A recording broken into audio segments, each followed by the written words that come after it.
Selamat malam Jemaat yang terkasih, selamat datang di kebaktian malam Natal yang kedua.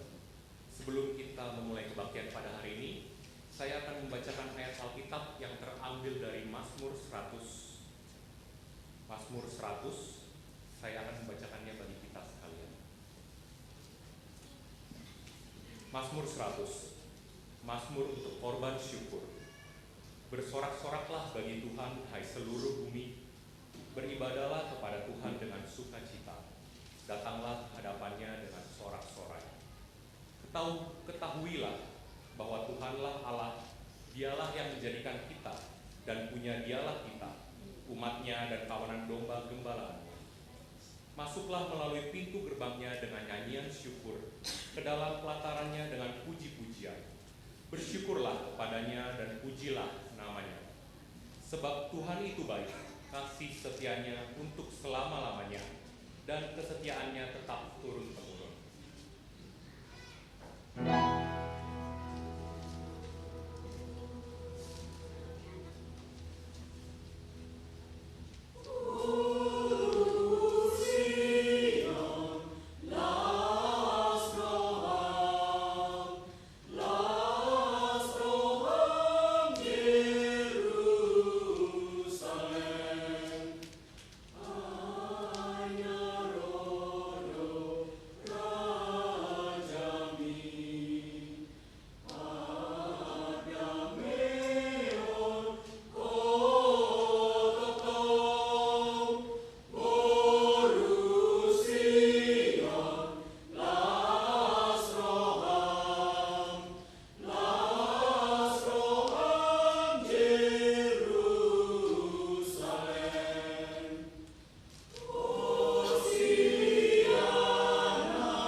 percayalah dari Tuhan yang menjadikan langit dan bumi.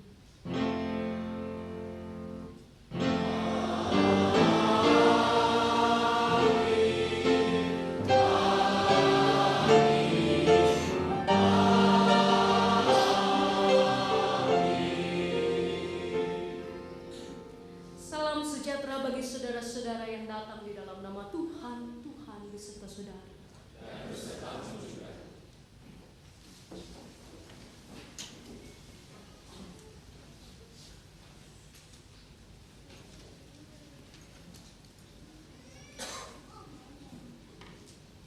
Tema kebaktian malam Natal hari ini adalah Maria. Tentu sebagian besar dari kita sudah tahu siapa sosok Maria itu. Ia adalah ibu dari Tuhan Yesus. Tetapi tidak semua dari kita tahu bagaimanakah pergumulan Maria setelah ia diberitahu oleh malaikat bahwa ia akan mengandung dan melahirkan seorang anak laki-laki yang akan diberi nama Yesus. Walaupun pada saat itu Maria berkata, "Sesungguhnya, aku ini adalah hamba Tuhan, jadilah padaku menurut perkataan-Mu itu." Pada malam hari ini, melalui firman Tuhan yang akan dibawakan oleh Pendeta Yael Lamorangan dan Bapak Nuryanto, kita akan mengenal lebih dalam sosok dari orang tua Yesus. Pada saat ini, saya mengajak jemaat sekalian untuk bersama-sama menyanyikan lagu "Hai Mari Berhimpun" dari KJ 109.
Ia berkata bahwa Einstein adalah pemain biola yang hebat, tetapi Einstein sering membuat jengkel para pemusik lainnya karena ia tidak bisa mengikuti ketukan irama.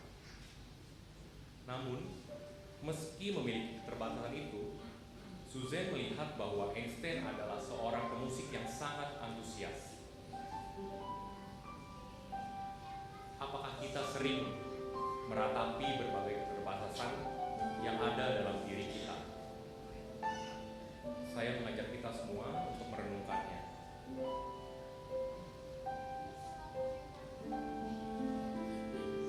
Kita semua mempunyai kemampuan, tetapi kita terkadang juga terhambat oleh ketidakmampuan yang kita miliki.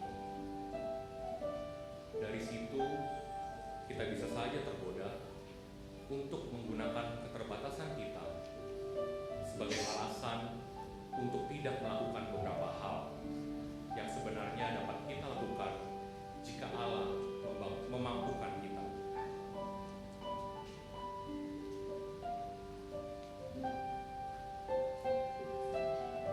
Kita semua pasti mempunyai keterbatasan-keterbatasan, tetapi kita juga punya Tuhan yang akan selalu menyertai dan mendampingi kita, sehingga keterbatasan tersebut bukanlah penghalang bagi kita untuk melakukan banyak hal dan bahkan menghalangi kita untuk melayani Tuhan.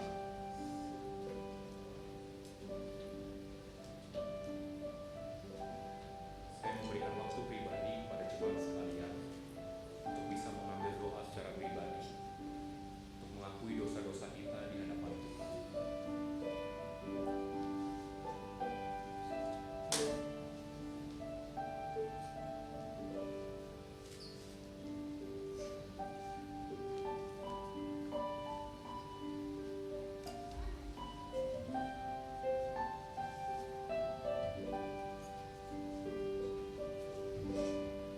Yang Mahita, mari kita berdoa.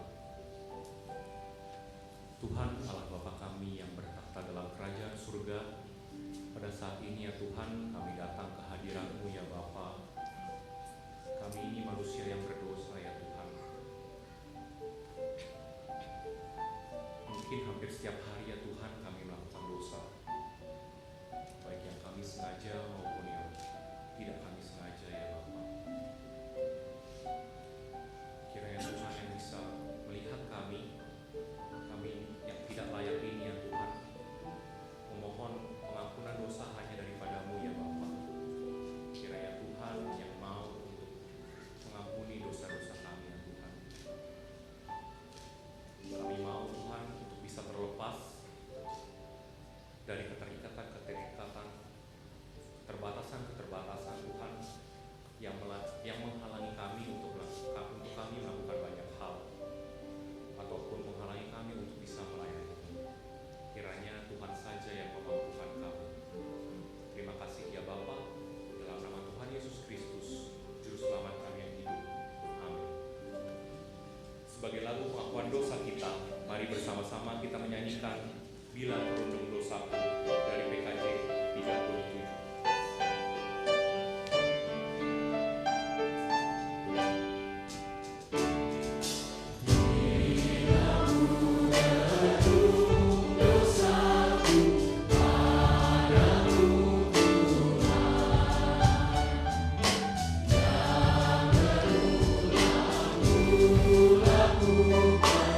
Di hadapan-Mu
Berita anugerah terambil dari Lukas 2 ayat ke-10 sampai 11. Lukas 2 ayat ke-10 sampai 11. Saya akan membacakannya bagi kita semua. Lalu kata malaikat itu pada mereka, "Jangan takut, sebab sesungguhnya aku memberitakan kepadamu kesukaan besar untuk seluruh bangsa. Hari ini telah lahir bagimu juru selamat, yaitu Kristus, Tuhan di kota Daud." Demikianlah berita anugerah dari Tuhan. Umat memberikan salam damai.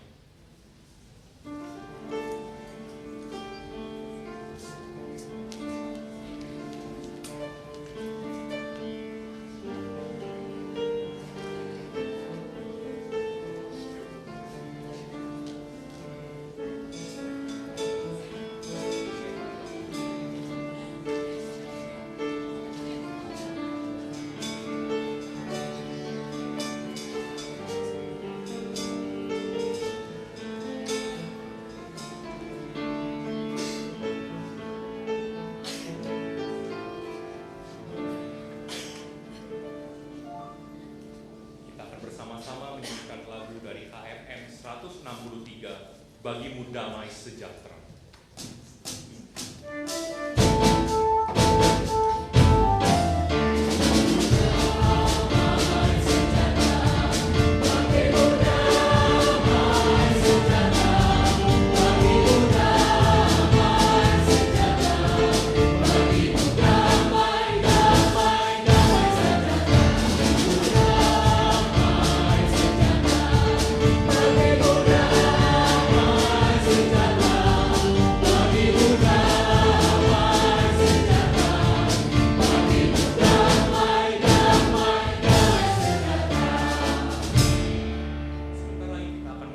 Firman Tuhan, oleh karena itu marilah kita mempersiapkan diri dan terutama hati kita untuk menerima firman Tuhan.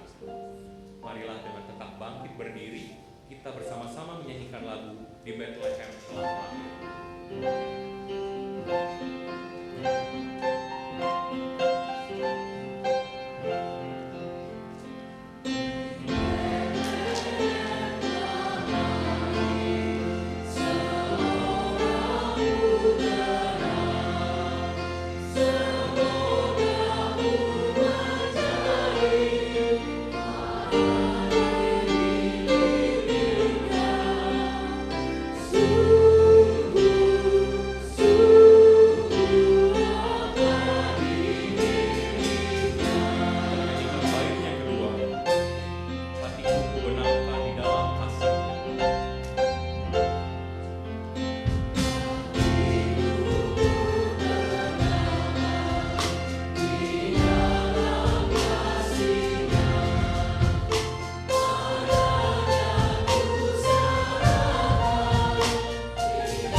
mempercayakan aku untuk mengandung anak Tuhan. Aku masih muda, tak tahu apa-apa tentang mengurus anak, tak tahu apa-apa juga tentang menjadi seorang ibu. Bila aku bertanya, apa alasan Tuhan memilihku di kemudaanku? Kira-kira apa jawabnya? Karena aku ini bukan siapa-siapa. Bukan keturunan raja. Bukan juga dari kalangan pemuka agama. Sungguh, aku ini bukan siapa-siapa. Tapi karena itulah sukacitaku meluap, bagai mata air yang memancar begitu deras, memberiku kebahagiaan yang penuh. Apapun akan kulakukan demi kandungan ini. Tapi bagaimana dengan tunanganku Yusuf? Dapatkah ia menerimaku? Ataukah ia akan meninggalkanku? Namun, andaipun Yusuf tunanganku meninggalkanku, aku tidak akan menyerah. Karena ini hadiah terbaik dari Tuhan bagiku. Injil Matius 1 ayat 18 sampai 25 menjadi bacaan pertama. Kelahiran Yesus Kristus. Kelahiran Yesus Kristus adalah seperti berikut. Pada waktu Maria ibunya bertunangan dengan Yusuf, ternyata ia mengandung dari Roh Kudus sebelum mereka hidup sebagai suami istri. Karena Yusuf suaminya seorang yang tulus hati dan tidak mau mencemarkan nama istrinya di muka umum, ia bermaksud menceraikannya dengan diam-diam. Tapi ketika ia mempertimbangkan maksud itu, malaikat Tuhan nampak kepadanya dalam mimpi dan berkata, "Yusuf, anak Daud, janganlah engkau takut mengambil Maria sebagai istrimu, sebab anak yang di dalam kandungannya adalah dari Roh Kudus. Ia akan melahirkan anak laki-laki dan kau akan menamakan dia Yesus, karena dialah yang akan menyelamatkan umatnya dari dosa." Hal itu terjadi supaya genaplah yang difirmankan Tuhan oleh Nabi. Sesungguhnya anak darah itu akan mengandung dan melahirkan seorang anak laki-laki, dan mereka akan menamakan dia Immanuel, yang berarti Allah menyertai. Sesudah bangun dari tidurnya, Yusuf berbuat seperti yang diperintahkan malaikat Tuhan itu kepadanya. Ia mengambil Maria sebagai istrinya, tetapi tidak bersetubuh dengan dia sampai ia melahirkan anaknya laki-laki. Dan Yusuf menamakan dia Yesus. Bacaan kedua diambil dari Lukas 1 ayat yang ke-26 hingga yang ke-38. Lukas 1 ayat 26 hingga yang ke-38. Dalam bulan yang ke-6 Allah menyuruh malaikat Gabriel pergi ke sebuah kota di Galilea bernama Nazaret, kepada seorang perawan yang bertunangan dengan seorang bernama Yusuf dari keluarga Daud. Nama perawan itu Maria. Ketika malaikat itu masuk ke rumah Maria, ia berkata, "Salam, hai engkau yang dikaruniai, Tuhan menyertai engkau." Maria terkejut mendengar perkataan itu, lalu bertanya di dalam hatinya, "Apakah arti salam itu?"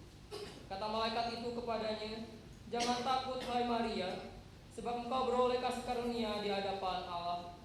Sesungguhnya engkau akan mengandung dan akan melahirkan seorang anak laki-laki, dan hendaklah engkau menamai dia Yesus. Ia akan menjadi besar dan akan disebut anak Allah yang maha tinggi, dan Tuhan Allah akan mengaruniakan kepadanya takhta Daud bapa leluhurnya. Dan ia akan menjadi raja atas kaum keturunan Yakub sampai selama-lamanya, dan kerajaannya tidak akan berkesudahan." Kata Maria kepada malaikat itu, "Bagaimana hal itu mungkin terjadi, karena aku belum bersuami?" Jawab malaikat itu kepadanya, "Roh Kudus akan turun atasmu dan kuasa Allah yang maha tinggi akan menaungi engkau. Sebab itu anak yang akan engkau lahirkan itu akan disebut kudus anak Allah. Dan sesungguhnya Elisabet anakmu itu, ia pun sedang mengandung seorang anak laki-laki pada hari tuanya. Dan inilah bulan yang ke-6 bagi dia yang disebut mandul itu. Sebab bagi Allah tidak ada yang mustahil. Kata Maria, sesungguhnya aku ini adalah hamba Tuhan, jadilah padaku menurut perkataanmu itu. Lalu malaikat itu meninggalkan dia. Demikianlah pembacaan Injil Kristus. Yang berbahagia bagi setiap kita yang baca dan memeliharanya. Maranatha.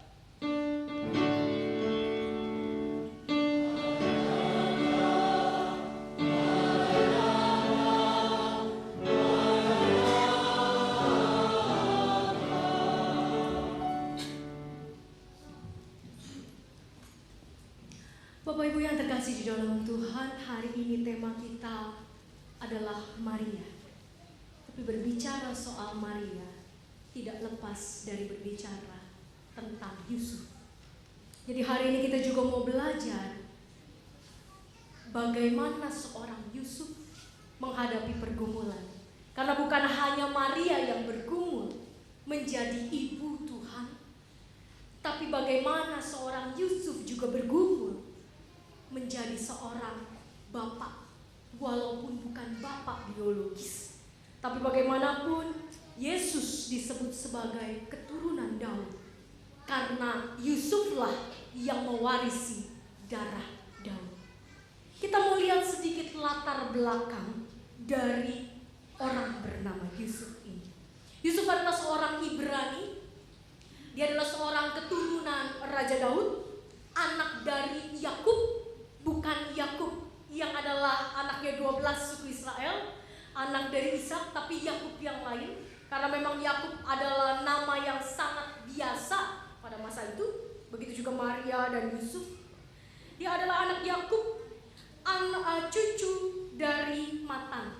Kalau kita melihat dari Matius 1, Bapak Ibu sekalian akan melihat Matius 1 ayat 1 sampai 17 akan melihat banyak sekali nama. Beberapa minggu yang lalu, 4 minggu kita membahas ada 4 nama, 4 perempuan yang juga masuk di dalam silsilah Yesus. Lalu kemudian pekerjaan dia apa? Kita sudah kenal, kita sudah tahu karena pekerjaan dia adalah seorang tukang kayu, karena Yesus juga disebut sebagai anak tukang kayu. Jadi Yusuf adalah tukang kayu. Lalu Matius di dalam Matius 1 menjelaskan siapa Yusuf dan bagaimana akhlaknya atau karakternya. Ditemukan di dalam Matius 1 ayat yang ke-19 dikatakan karena Yusuf adalah orang yang tulus hatinya. Tulus hatinya di sini artinya bersih hatinya, tidak punya motivasi yang buruk, yang betul-betul tulus baik. Itu yang menjadi kesaksian Matius. Nah kemudian Bapak Ibu sekalian, kalau kita kemudian berbicara soal berapa usia Yusuf, beberapa literatur Katolik, beberapa literatur arkeolog, kekristenan, catatan-catatan mengatakan bahwa pada saat Yusuf menikahi Maria, dia berusia 90 tahun. Mungkin ini menjadi usia yang kontroversial bagi kita, begitu? Karena kita bilang, waduh berarti kakek-kakek dong, berarti ya bapaknya Yesus itu. Bapak Ibu sekalian, kita tidak mau berbicara soal berapa usia Yusuf sesungguhnya. Tapi memang pada zaman itu, usia laki-laki lebih tua dibanding para perempuan. Karena memang tradisi yang ada pada saat itu adalah bagaimana seorang perempuan muda dinikahkan dengan laki-laki yang lebih tua. Tapi kita tidak pernah mendapat sebuah kesaksian dari Alkitab berapa tepatnya umur Yusuf. Walaupun ada literatur yang mengatakan usianya adalah sekitar 90-an. Nah Bapak Ibu yang terkasih di dalam Tuhan, apa yang bisa kita pelajari dari seorang Yusuf yang kalau kita lihat tua ini? Bapak Ibu yang terkasih, pertanyaan yang mungkin timbul adalah kenapa pada akhirnya Yusuf mau menikahi Maria? Karena sesungguhnya ketika dia mau menikahi Maria, menurut banyak pemikir bukan karena dia sudah didatangi malaikat yang mengatakan jangan takut kamu nikahi Maria karena anak yang ada di dalam kandungannya adalah anak Allah, namakan dia Immanuel. Bukan sekedar karena dia didatangi oleh malaikat, tapi ada beberapa tahapan dari kehidupannya yang membuat dia sungguh beriman.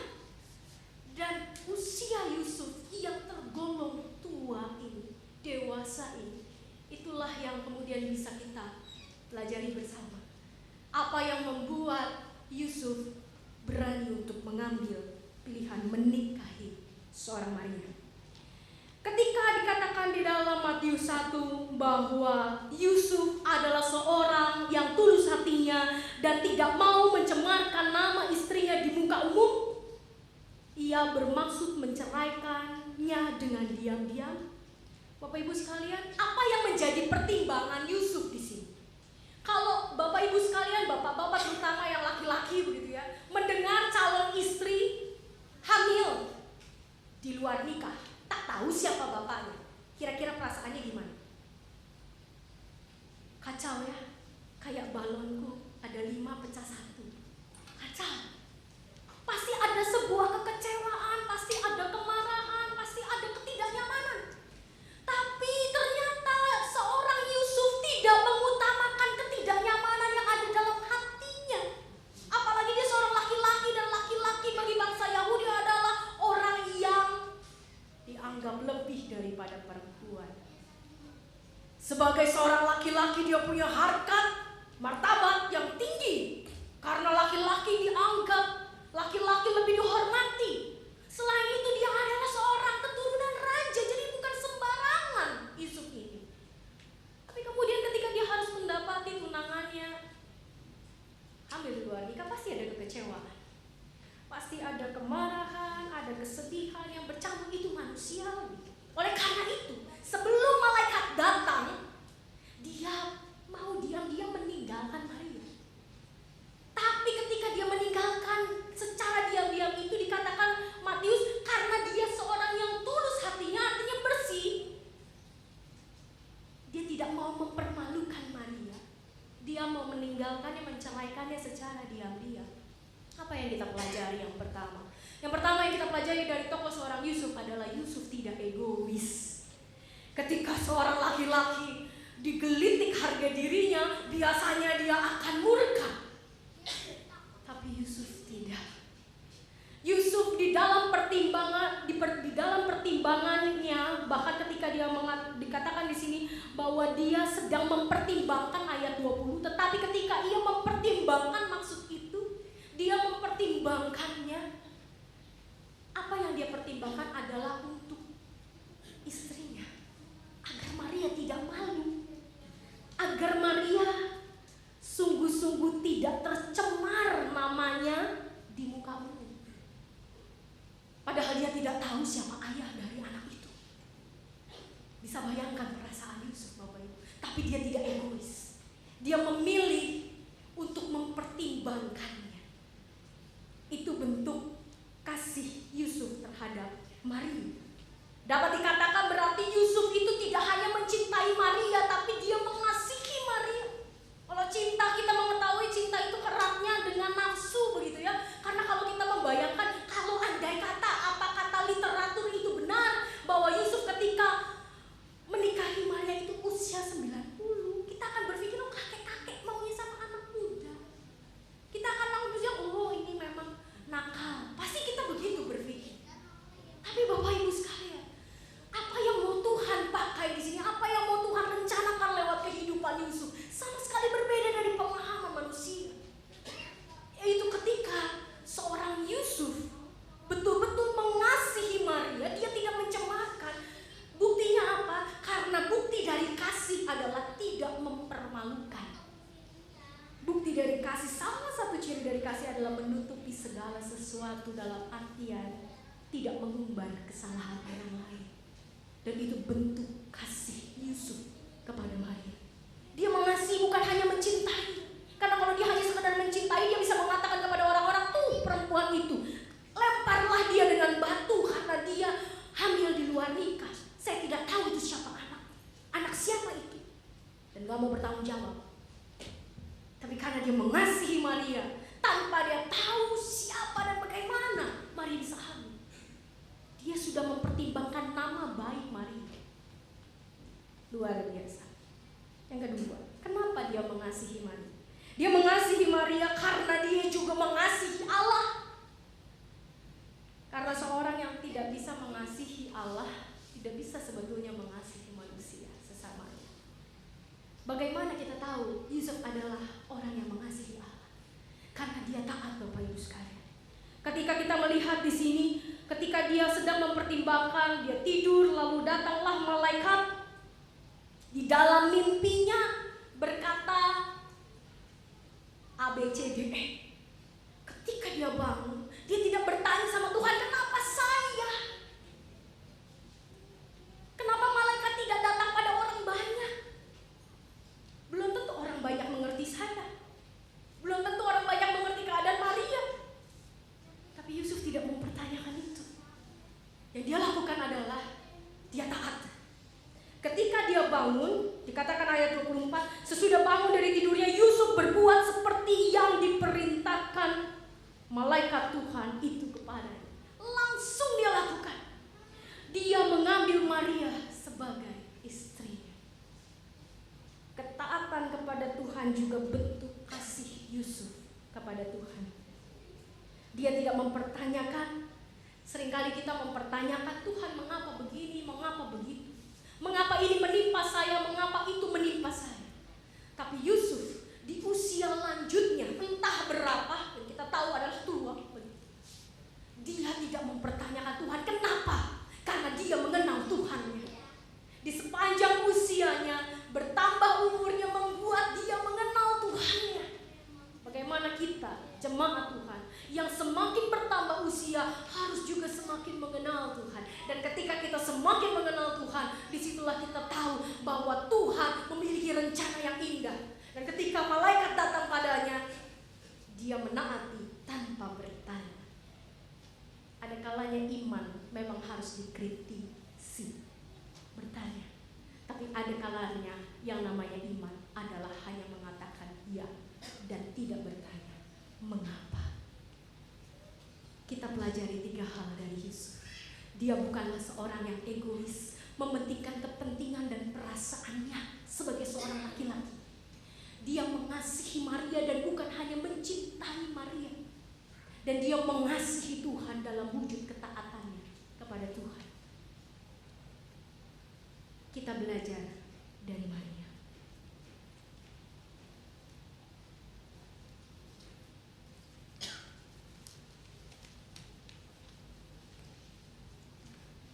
Katanya, orang yang jauh lebih tua usianya, mereka yang sudah dewasa secara umur, ketika punya masalah, jauh lebih kuat menghadapinya. Ketika ada masalah, jauh lebih bijaksana. Ketika ada masalah, jauh lebih berpengalaman dalam menyelesaikannya. Katanya. Tapi kalau kita lihat kisah Yusuf yang baru dipaparkan oleh pendeta Yael, Yusuf sempat juga dalam masa di mana dia takut. Yusuf sempat dalam masa di mana dia kecewa dengan tunangannya. Sempat marah mungkin dalam hatinya. Jadi lihat Bapak Ibu, Yusuf yang sudah tua saja bisa mengalami sebuah pergumulan yang berat. Bagaimana Maria yang masih muda, yang sekitar belasan tahun. Maria bukan umur 20 atau 30 tapi belasan tahun. Beberapa literatur mengatakan umur Maria sekitar 12 sampai 14. Berbeda jauh dengan Yusuf yang tadi dipaparkan pendeta Yael.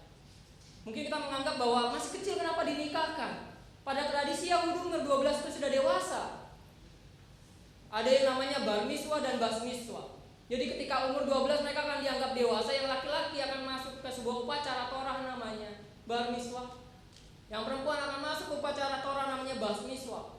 Itulah kenapa umur 12 tahun seorang Yahudi baru boleh ke bait Allah. Itulah kenapa Yesus pada umur 12 tahun baru ke bait Allah. Karena di sana mereka sudah dewasa. Tapi Bapak Ibu, walaupun pada zamannya dianggap dewasa, tapi mereka masih tetap remaja. Secara psikologis mereka masih tetap muda. Dan mereka yang muda ini kan rentan galau. Itu kan istilah remaja dan pemuda sekarang gitu ya. Rentan galau, rentan terserang penyakit itu. Galau itu adalah penyakit di mana bingung, gak jelas mau ngapain, pusing, masalah berat menumpuk luar biasa, kepala kacau dan lain sebagainya. Pikiran sudah gak konsen dan lain sebagainya, itu galau. Remaja dan pemuda sekarang mungkin kena jerawat kecil saja sudah galau. Apalagi jika yang lebih besar hamil, itu kan jauh lebih besar dari jerawat. Dan kita bisa bayangkan apa yang terjadi dengan Maria. Bukan cuma hamil, tapi hamil tanpa suami, belum bersuami, belum menikah. Dan kita bisa bayangkan kalau sedang bergumul, mungkin pergumulannya sama seperti yang baru dimonologkan tadi. Seandainya Yusuf tahu apakah dia akan meninggalkan saya, itu pasti berkecamuk dalam pikirannya Maria. Seandainya orang-orang sekitar tahu apakah mereka akan merajam saya, apakah mereka akan menerima saya. Seandainya orang tua saya tahu apa yang harus saya lakukan. Bapak Ibu juga jadi orang tua lalu anak Bapak Ibu hamil pada umur belasan, pasti kan juga sama sedih. Maria juga pasti memikirkan bagaimana jika orang tua saya tahu. Atau mungkin pertanyaan yang terakhir, bagaimana saya bisa jadi orang tua di usia muda saya tanpa seorang suami? Seandainya Yusuf akan meninggalkan saya.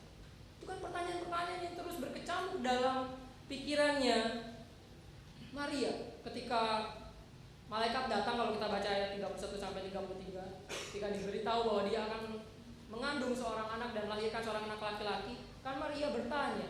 Kalau kita baca ayat 34, bagaimana hal itu mungkin terjadi karena aku belum bersuami? Pasti ada pertanyaan-pertanyaan yang berkecamuk, ada pergumulan-pergumulan, atau istilah remaja sekarang ada kegalauan yang menguasai pikiran Maria. Pergumulan Maria berat. Dalam hal ini, apalagi perempuan yang masih remaja, pergumulan Maria berat. Tapi kalau kita baca seterusnya, ini yang menarik. Malaikat mengatakan, sebab bagi Allah tidak ada yang mustahil. Ayat ke-37. Kalau Tuhan mau pakai orang-orang muda, tidak ada yang mustahil. Kalau Tuhan mau pakai remaja dan pemuda, nggak ada yang mustahil. Lalu kita mengatakan, mungkin kita yang sudah tidak lagi remaja dan pemuda, kita sudah tua, mengatakan, loh, kenapa Tuhan cuma pakai remaja dan pemuda, tidak pakai orang tua? Kita baca ayat 36, Bapak Ibu. Dan sesungguhnya Elisabet anakmu itu, ia pun sedang mengandung seorang anak laki-laki pada hari tuanya. Lukas mengatakan bahwa Tuhan juga pakai orang tua. Siapa? Elisabet. Jadi dalam konteks Lukas kita melihat bahwa Tuhan pakai orang-orang yang muda plus orang tua. Bahkan orang tuanya sudah mandul kalau kita baca. Tapi tidak ada yang mustahil bagi Tuhan. Kalau Tuhan mau pakai yang muda dan Tuhan mau pakai yang tua, tidak ada yang mustahil bagi Tuhan. Dan tidak ada yang mustahil juga jika Tuhan mempertemukan Maria yang muda dengan Yusuf yang tua. Tuhan memakai itu, muda dan tua jadi satu dalam sebuah keluarga. Tuhan pakai untuk rencana besar Tuhan. Tapi seringkali yang muda-muda ini merasa dirinya terbatas. Saya nggak bisa apa-apa, masih muda.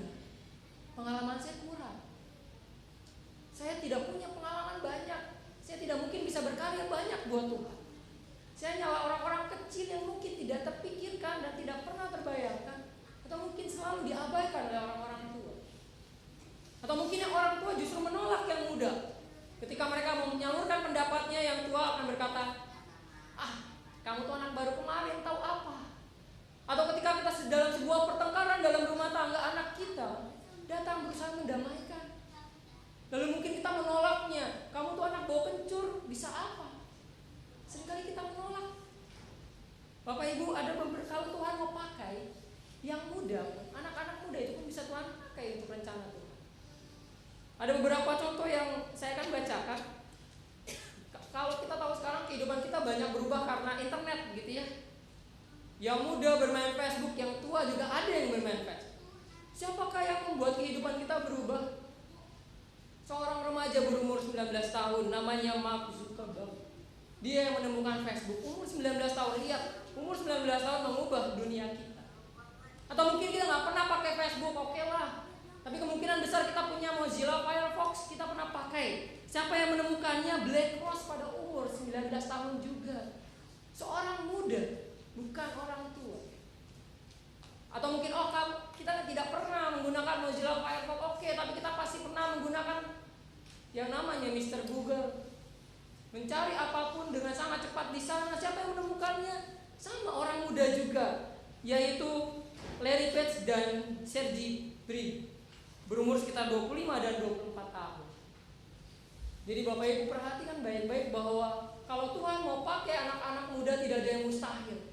Tuhan bisa pakai anak-anak muda untuk pekerjaan tangan Tuhan, membuat dunia menjadi lebih baik. Atau Tuhan juga bisa pakai yang tua-tua. Tapi seringkali yang muda menolak yang tua.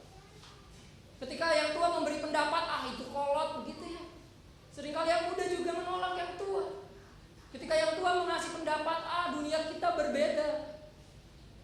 Ketika yang tua mencoba mengasih nasihat, ibu hidup 20 tahun, 30 tahun yang lalu, pasti belum ada Google, begitu ya.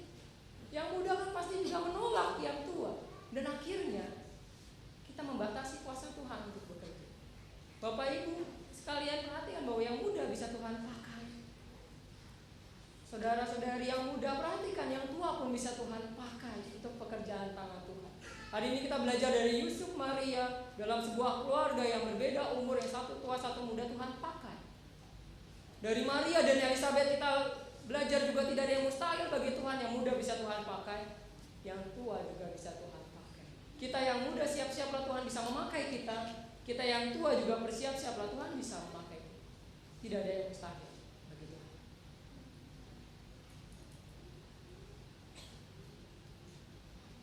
Ketika hari ini kita belajar bagaimana kuasa Tuhan tidak dibatasi oleh usia, bahkan bagaimana kuasa Tuhan bekerja di dalam sebuah keluarga yang lintas generasi. Tapi bagaimana Maria di dalam kemudaannya bisa bersatu dengan seorang Yusuf yang dewasa dan lanjut mungkin usianya, karena mereka berdua mencari Tuhan. Maria taat pada Tuhan, begitu juga Yusuf taat pada Tuhan. Dan Tuhan menjadikan dua orang yang berbeda generasi, dua orang yang berbeda sifat, dua orang yang berbeda zaman hidup dan tantangan hidupnya, untuk menjadi wadah di mana Yesus Kristus tumbuh sebagai seorang manusia.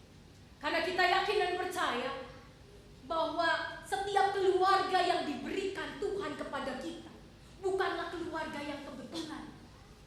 Setiap kita dilahirkan dari seorang ibu dan seorang ayah yang bukan kebetulan, tapi ada di dalam rancangan Tuhan. Dan ketika Yesus suatu saat pada usia 30, dia menyatakan diri untuk melayani Tuhan, dan 33 dia mati di atas kayu salib. Saya yakin dan percaya bukan hanya karena dia sadar itu menjadi tugasnya sebagai juru selamat, tapi karena Yusuf dan Maria mendidiknya dengan begitu baik. Karena sebagai orang tua, mereka juga punya peran yang besar bagi kehidupan Yesus dan pengambilan keputusan-keputusan yang diambil oleh Yesus.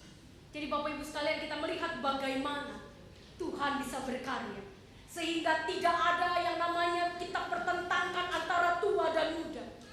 Saya tua, kamu muda, atau saya muda, kamu tua, dan kita tidak mungkin bisa bersama.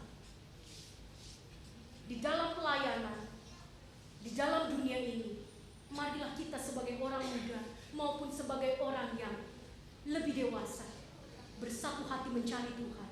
Di situ gereja akan bertumbuh, di situ gereja akan menerima kuasa Tuhan lebih dari yang kita bayangkan. Sama yang dialami oleh Yusuf dan Maria. Jadi baik yang muda maupun yang tua, carilah Tuhan. Karena ketika kita mendapatkan Tuhan dan mendengar apa yang menjadi kehendaknya, kita akan lihat bagaimana Tuhan memakai kita. Amin. Tuhan menolong. Saat teduh bagi kita semua.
Selamat menyambut Natal.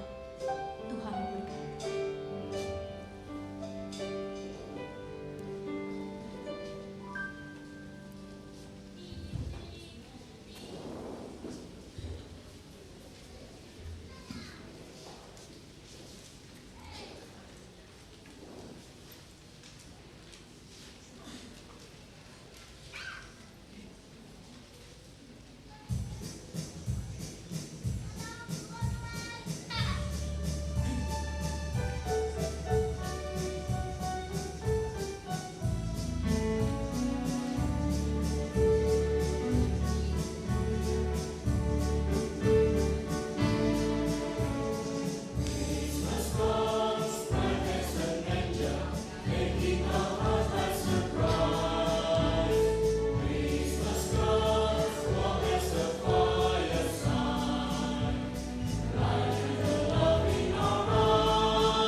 Jemaat yang terkasih, marilah kita bersama dengan umat Allah di masa lalu, masa kini, dan masa depan, mengingat pengakuan pada baptisan kita menurut pengakuan iman rasuli. Aku percaya kepada Allah, Bapa yang Maha Kuasa, langit-langit dan bumi, dan kepada Yesus Kristus, Anak yang tunggal Tuhan kita, yang dikandung dari Roh Kudus, lahir dari anak darah Maria, yang menderita sengsara di bawah pemerintahan Pontius Pilatus, disalibkan, mati dan dikuburkan, turun ke dalam kerajaan Allah. Pada hari yang ketiga, bangkit pula dari antara orang mati, naik ke surga, duduk di sebelah kanan Allah, Bapa yang Maha Kuasa, dan dari sana ia akan datang untuk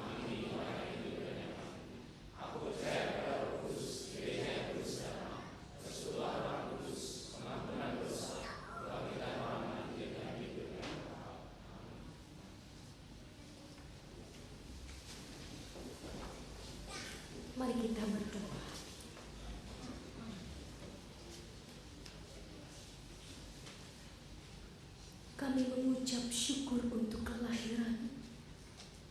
Kami mengucap syukur karena kelahiranmu juga merangkul begitu banyak perbedaan.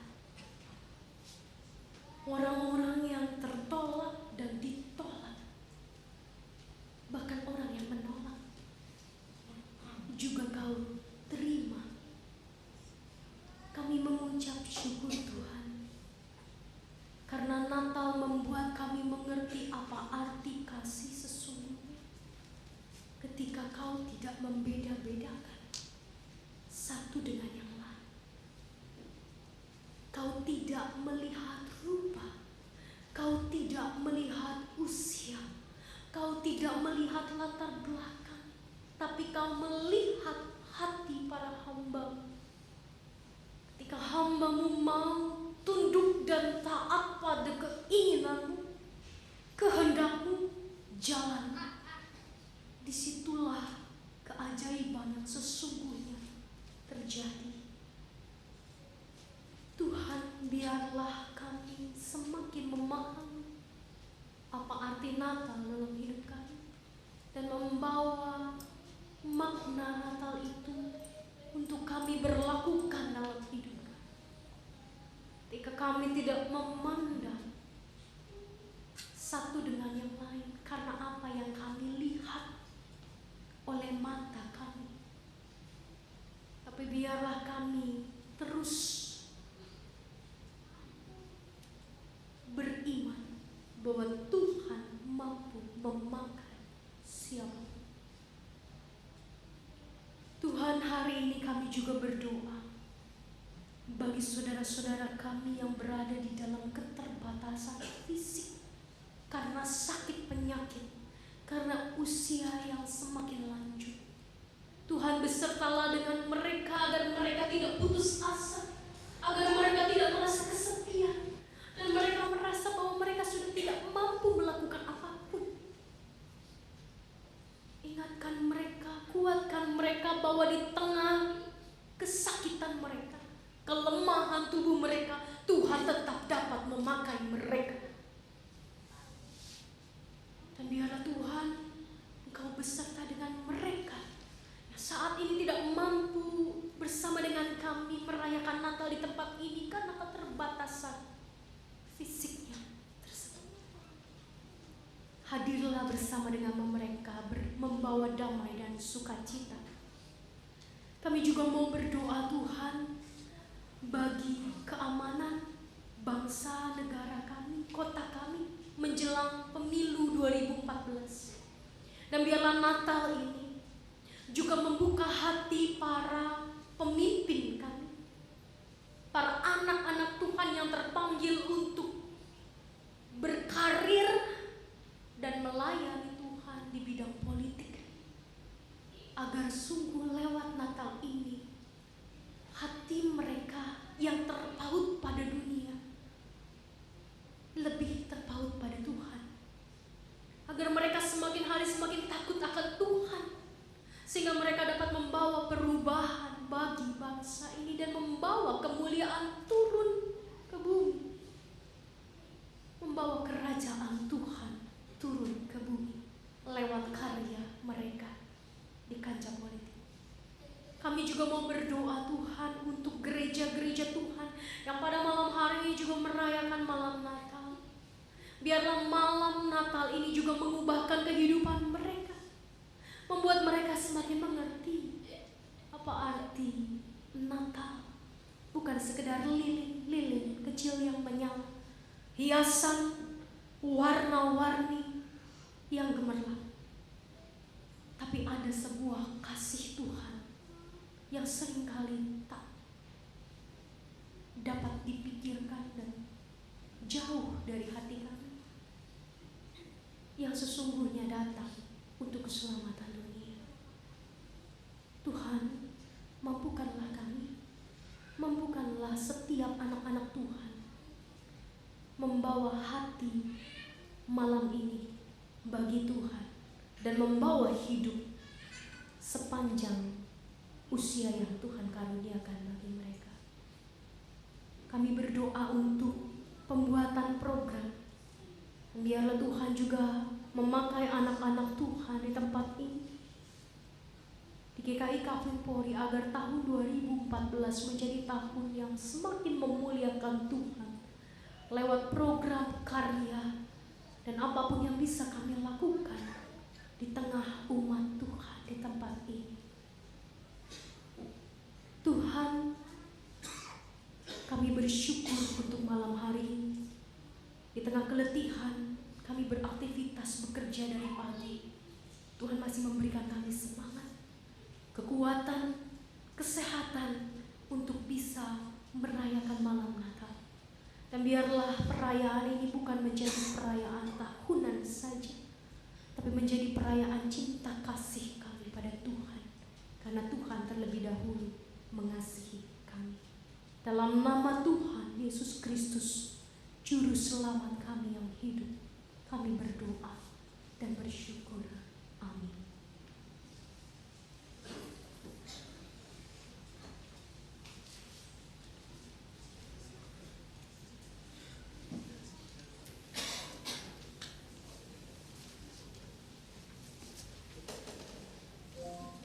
Marilah kita memberikan persembahan syukur kita dengan berlandaskan firman Tuhan yang diambil dari Mazmur 116 ayatnya yang ke-12 dan 14. Saya akan membacakannya bagi kita semua. Mazmur 116 ayatnya yang ke-12. Bagaimana akan kubalas kepada Tuhan segala kebajikannya kepadaku? Dan ayat 14, akan membayar nazarku kepada Tuhan di depan seluruh umatnya. Persembahan palungan akan dimulai dari jemaat yang duduk di deretan paling belakang, akan maju ke depan memberikan persembahan palungan dan kembali melalui sisi kiri dan kanan ruangan ini. Kita akan bersama-sama menyanyikan lagu persembahan kita, Di Sini Aku Bawa, dari PKJ 147.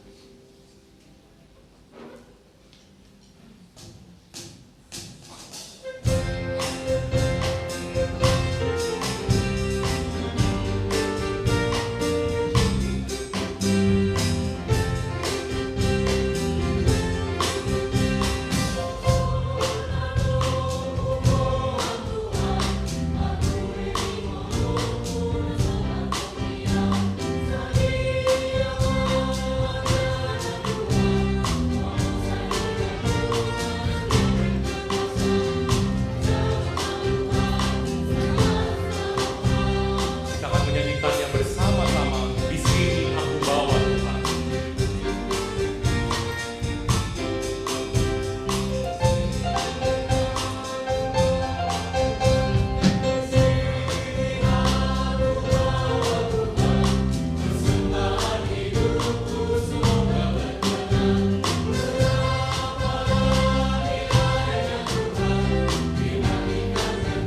kita berdoa.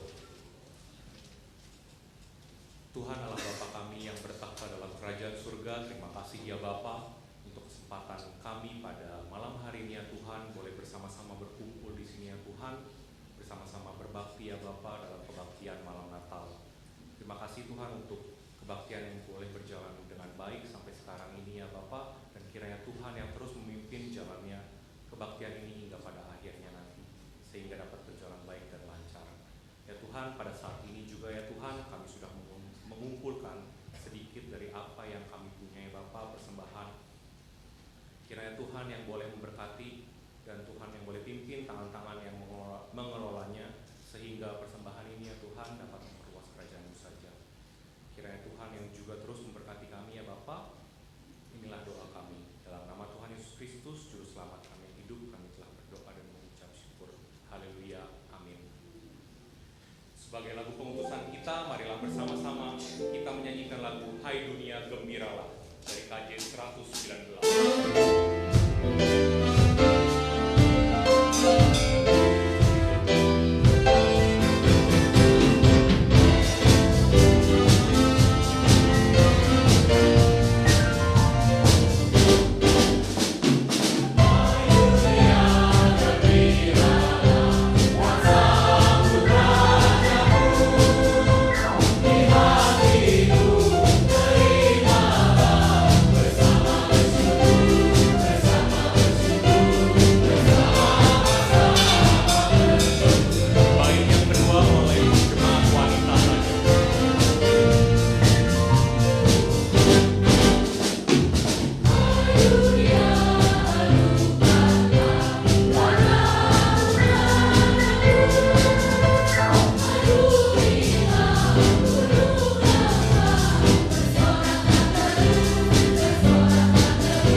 Jadilah saksi Kristus.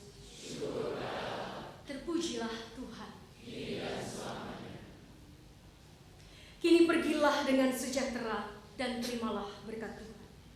Tuhan memberkati engkau dan melindungi engkau. Tuhan menyinari engkau dengan wajah-Nya dan memberi engkau kasih karunia. Tuhan menghadapkan wajah-Nya kepadamu dan memberi engkau damai sejahtera.